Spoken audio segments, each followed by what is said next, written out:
ni Torre, hindi makikinig sa akin, he will not cooperate, then it's up to them.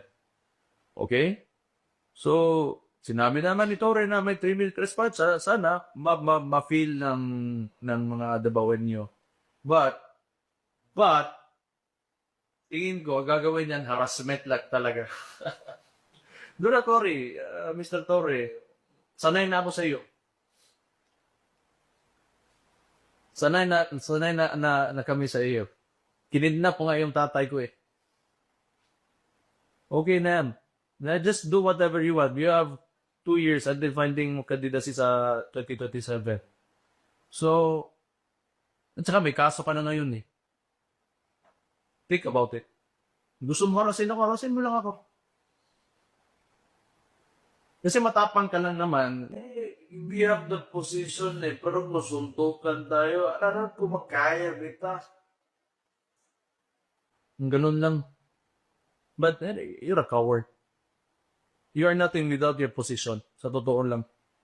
And nagmamatalinuhan ka lang, yan lang talaga ginagawa mo. May 3-minute response ka, may nakaabang na siya, nakita ka talaga ng media. Kawawa ka naman, sa totoo lang.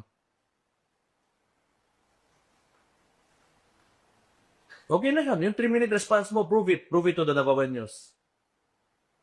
So sabihin, kayo PNP. So sabihin nyo, hindi na safe ang Davao. So ano? Ako ba ang polis o kayo? Kung sa index, ang Davao City is third to Chiang Mai in Southeast Asia, why cannot you maintain that? If you cannot maintain that, that means you're not doing your job. That means the PNP is not doing their job. O nangyari yun, who is to blame? Ako o ikaw? Yung back to you mo, hindi ka na nga sumagot ko. Sarap talaga kawain. Totoo lang.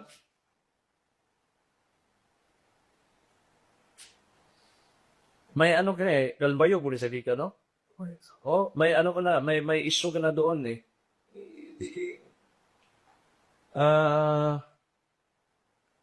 Iba yung ano mo, iba yung ambition mo sa buhay. You're not, I don't feel that you're here to serve and protect people. You are here to forward your ambitions. Particularly, ito kung sino ka man sa administration ni Ferdinand Marcos Sr., you are the general bear. If you do not know history, read it. It's there. It's available for all.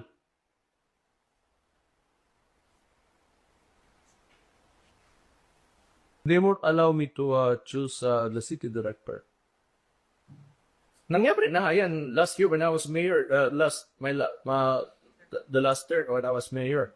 In 2 days, they replaced 3